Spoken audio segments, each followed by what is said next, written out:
आधुनिक भारतीय इतिहास खंड में ये हमारा यूरोपीय कंपनियों का आगमन का टॉपिक है। तो इसको शुरू करते हैं। पहला है टॉपिक है यूरोपीय कंपनियों का आगमन भारत में। नीला जल योजना, जिसे ब्लू वाटर पॉलिसी के नाम से भी जाना जाता है, इसकी शुरुआत फ्रांसिस्को द अल्मीडा ने किया था। वास्को डी गामा कालीकट पर 1498 ईस्वी में पहुंचा था। पुर्तगाली उपनिवेश का प्रथम वायसराय भारत में फ्रांसिस्को ड अल्मीडा था। वास्को डी गामा का कालीकट में स्वागत जमोरिन नामक व्यक्ति ने किया था। वास्को डी गामा पुर्तगाल का था। क्रिस्टोफस कोलंबस स्पेन से, कैप्टन कुक ग्रेट ब्रिटेन और तस्मान हॉलैंड से थे। भारत में पुर्तगाली शक्ति का वास्तविक संस्थापक अल्बुकर्क को माना जाता है।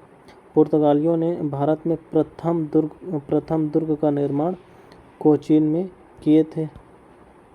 मध्यकाल में सर्वप्रथम भारत से व्यापार स्थापित करने वाले पुर्तगाली थे। भारत में प्रथम सामुद्रिक व्यापारिक केंद्र पुर्तगालियों ने स्थापित किया था। बंगाल की बांदेल, चिनसुरा, हुगली और तथा श्रीरामपुर फैक्ट्रियों में डचों द्वारा स्थापित किया गया था। तो हुगली और चिनसुरा फैक्ट्रियां डचों के द्वारा स्थापित किया गया था। पौंडीचेरी के संदर्भ में पौंडीचेरी पर कब्जा करने वाले पहली यूरोपीय शक्ति पुर्तगाली थे, जिन्होंने पौंडीचेरी पर कब्जा किया था। हुगली को बंगाल की खाड़ी में समुद्री लूटपाट के लिए अपना अड्डा पुर्तगालियों ने बना रखा था। कलकत्ता का संस्थापक जॉब चार्नोक है। भारत में यूरोपीय शक्तियों के प्रवेश के संदर्भ में सही कथन देखना है तो अंग्रेजों ने अपना पहला कारखाना दक्षिण भारत में मछलीपट्टनम में लगाया। पूर्वी भारत में अंग्रेजी कंपनी 1633 में उड़ीसा में पहला कारखाना लगाया गया और डोपले के नेतृत्व में फ्रांसीसियों ने 1746 में मद्रास पर कब्जा कर लिया।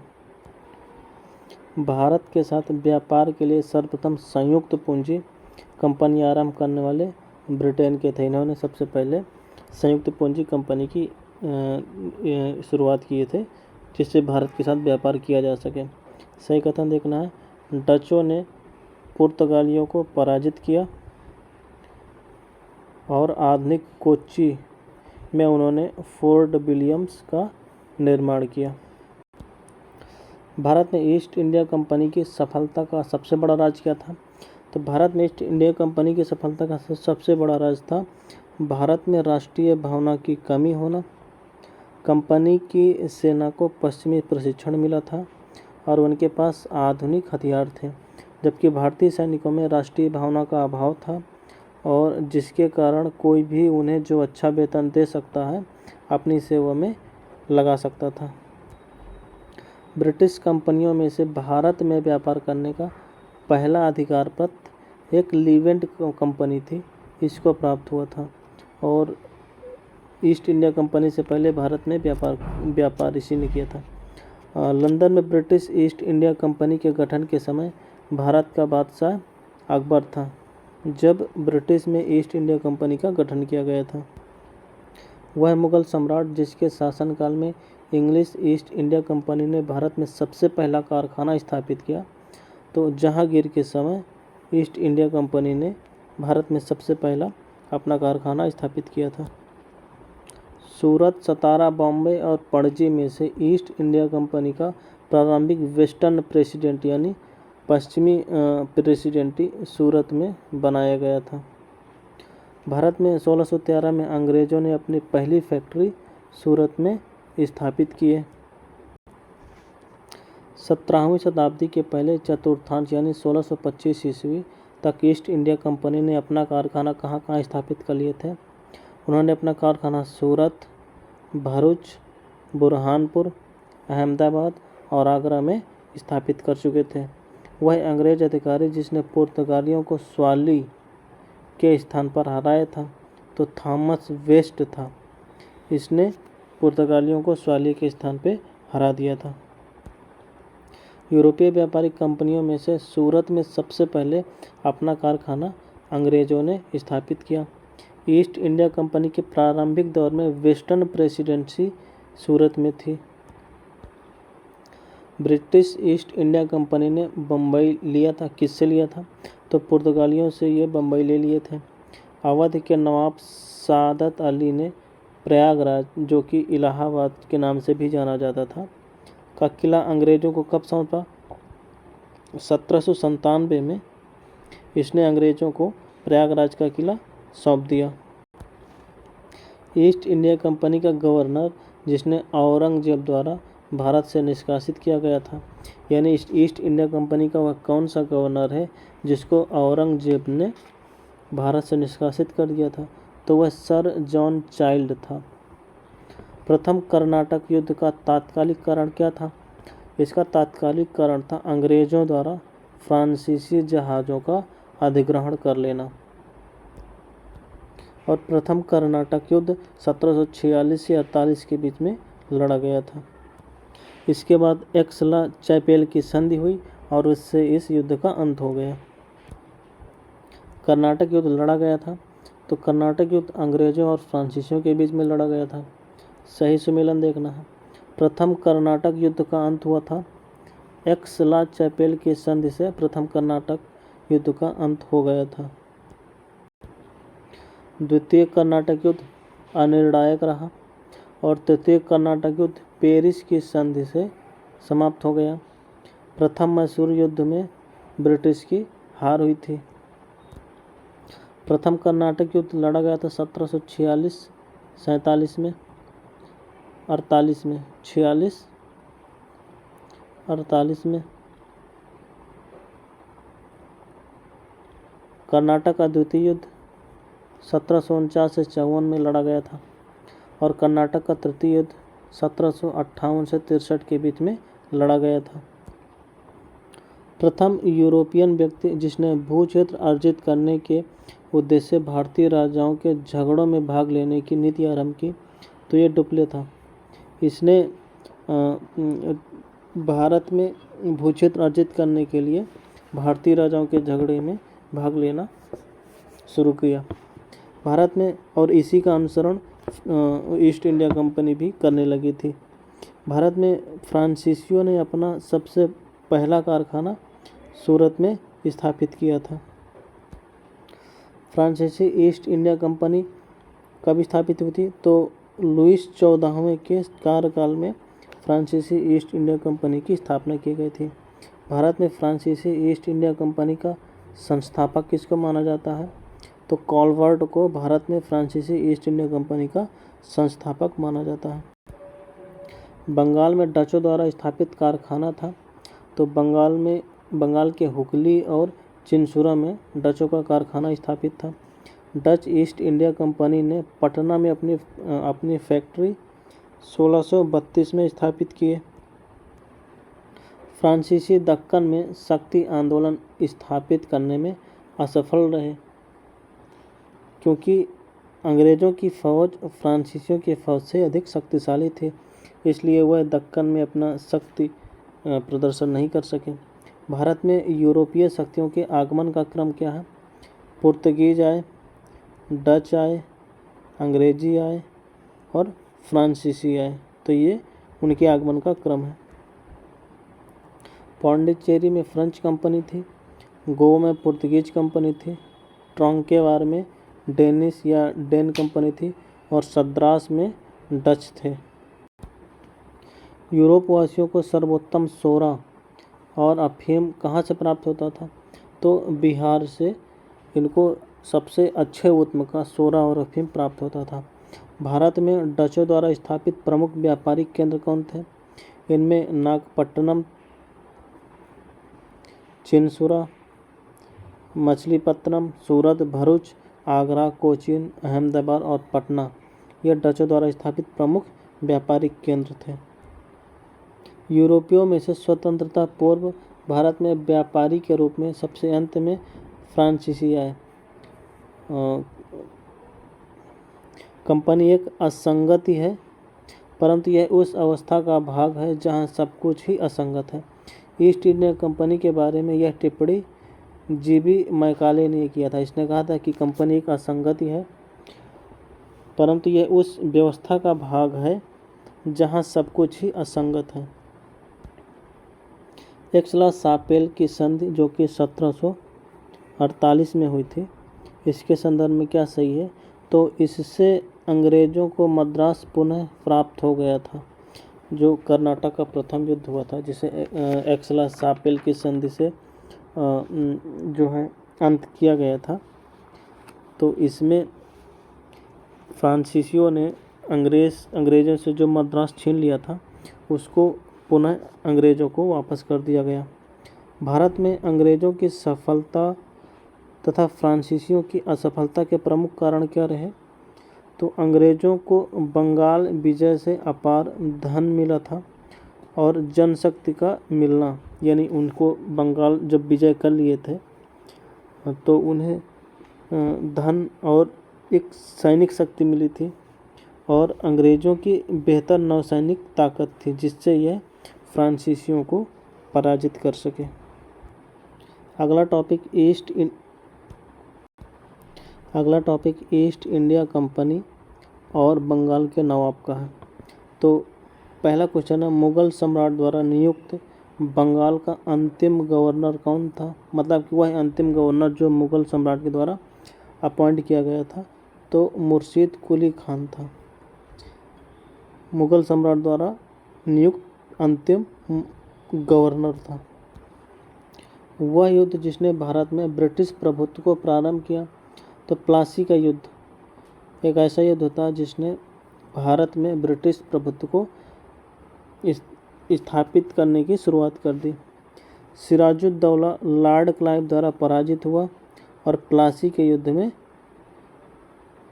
मार दिया गया था। भारतवर्ष में ब्रिटिश साम्राज्य का संस्थापक रॉबर्ट क्लाइव को रॉबर्ट क्लाइव ही था। अल्बुकर्क, रॉबर्ट क्लाइव, फ्रांसीसी डुप्ले तथा लॉर्ड कॉर्नवालिस में से जिसे स्वर्ग से उत्पन्न सेनानायक कहा जाता है, तो यह रॉबर्ट क्लाइव को स्वर्ग से उतरा या उत्पन्न सेनानायक कहा जाता है। प्लासी का युद्ध मैदान पश्चिम बंगाल में अवस्थित है और प्लासी का युद्ध 1757 में लड़ा गया था। बंगाल का वह नवाब जिसने अपनी राजधानी मुर्शिदाबाद से मुंगेर स्थानांतरित किया था, तो वह मीर कासिम था। अंग्रेज़ों से परेशान होकर अपनी राजधानी मुर्शिदाबाद से मुंगेर ट्रांसफ़र कर लिया था। सबसे अधिक निर्णायक युद्ध जिसने अंग्रेज़ों के भारत में प्रभुत्व को स्थापित किया, यह बक्सर का युद्ध था, क्योंकि प्लासी का युद्ध जो है षड्यंत्र का युद्ध माना जाता है और बक्सर के युद्ध में प्रत्यक्ष रूप से एक युद्ध किया गया था प्रॉपरली। इस हिसाब से ये अंग्रेज़ों के भारत में प्रभुत्व को स्थापित करता है और निर्णायक युद्ध था। बक्सर के युद्ध के समय दिल्ली का शासक शाह आलम द्वितीय था। बक्सर की लड़ाई के समय बंगाल का नवाब मीर जाफर था। इंग्लैंड की ईस्ट इंडिया कंपनी की भारत में प्रथम निर्णायक सैन्य सफलता बक्सर का युद्ध माना जाता है। ईस्ट इंडिया कंपनी को दीवानी किसने प्रदान की थी? तो शाह आलम द्वितीय ने ईस्ट इंडिया कंपनी को दीवानी प्रदान की थी। 1765 में ईस्ट इंडिया कंपनी को बंगाल की दीवानी मुगल सम्राट ने प्रदान किया था और वह सम्राट शाह आलम द्वितीय था। वह गवर्नर जिसके कार्यकाल में ईस्ट इंडिया कंपनी को शहंशाह शाह आलम द्वारा बंगाल, बिहार और उड़ीसा में दीवानी अधिकार दिए गए थे। तो जो है ईस्ट इंडिया कंपनी का गवर्नर लॉर्ड क्लाइव था और मुगल सम्राट शाह आलम द्वितीय था। सम्राट शाह आलम द्वितीय ने ईस्ट इंडिया कंपनी को बंगाल, बिहार तथा उड़ीसा की दीवानी 12 अगस्त 1765 को प्रदान की। इलाहाबाद की संधि के बाद रॉबर्ट क्लाइव ने मुर्शिदाबाद का उपदीवान मोहम्मद रजा खान को नियुक्त किया था एज उपदीवान के रूप में, जिससे वह वहां का राजस्व इकट्ठा कर सके। 1765 में दीवानी प्रदान किए जाने के बाद ब्रिटिश सबसे पहले जिस पर्वतीय जनजाति के संपर्क में आए थे तो वह खासी थी, जिनके संपर्क में सबसे पहले पर्वतीय ट्राइब थी जिसके संपर्क में सबसे पहले ब्रिटिश आए। इसमें पहाड़ी है, गारो, खासी और जयंतिया, तो इनका निवास वही है। अवध सल्तनत के हिंदू नायब वजीर के संदर्भ में सत्य क्या है? राजा टिकैत राय नवाब आसफउद्दौला के अर्थ मंत्री यानी वित्त मंत्री थे। अवध के नवाबों के राज्य में सामान्य रूप से कुछ हिंदू जातियों के लोगों को उच्च स्थान भी प्रदान किया गया था।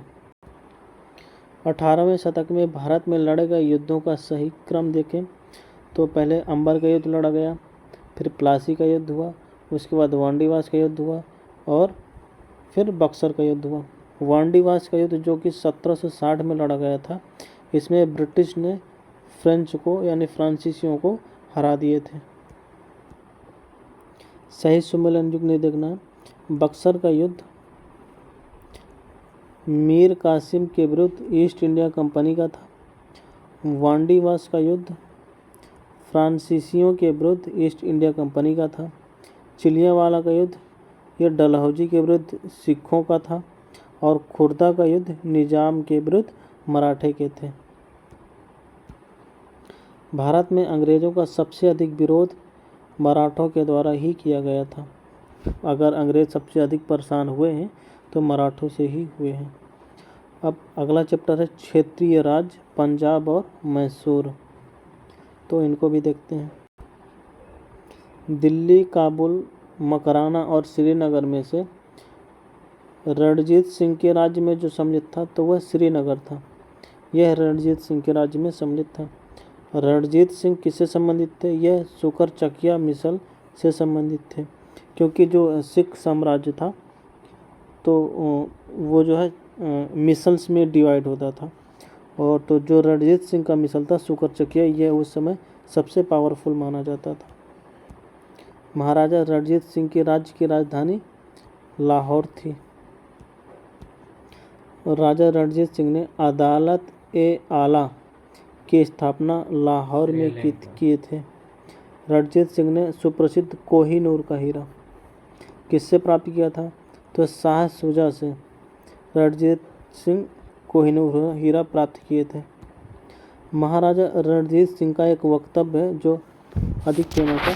उन्होंने कहा था कि ईश्वर की इच्छा थी कि मैं सभी धर्मों को एक निगाह से देखूं, इसलिए उसने दूसरी आँख की रोशनी ले ली। महाराजा रणजीत सिंह के उत्तराधिकारी खड़क सिंह हुए। सिख राज्य का अंतिम राजा कौन था? दलीप सिंह। यह सिख राज्य का अंतिम राजा था।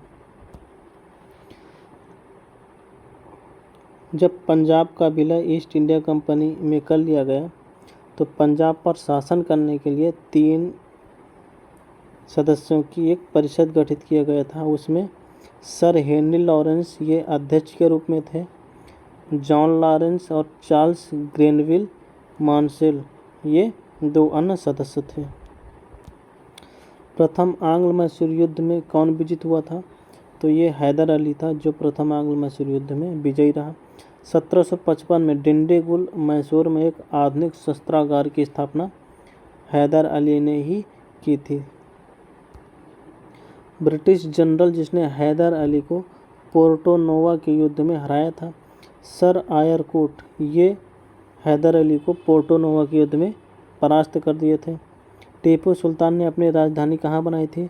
श्रीरंगपट्टनम में उसने अपनी राजधानी बनाई थी। वह भारतीय शासक जिसने विदेशों में आधुनिक पद्धति से दूतावास स्थापित किए, तो वह टीपू सुल्तान था जिसने आधुनिक पद्धति से विदेशों में दूतावास स्थापित किए। टीपू सुल्तान ने ब्रिटिश सेना को 1780 में पोलीलूर के युद्ध में हरा दिया था। अंग्रेजों ने श्रीरंगपट्टनम की संधि टीपू सुल्तान के साथ किए थे और टीपू सुल्तान ने ही श्रीरंगपट्टनम को अपनी राजधानी बनाया था। टीपू सुल्तान अंग्रेज़ों के साथ युद्ध में 1799 ईस्वी में मारे गए। सही सुमेलित देखना है। प्रथम आंग्ल मैसूर युद्ध हैदर अली विजित हुआ। हैदर अली और ब्रिटिश के मध्य लड़ा गया था, जिसमें हैदर अली विजित हुआ। द्वितीय आंग्ल मैसूर युद्ध अनिर्णायक सिद्ध हुआ। तृतीय आंग्ल मैसूर युद्ध टीपू सुल्तान युद्ध में पराजित हो गया, तीसरे आंग्ल मैसूर युद्ध में।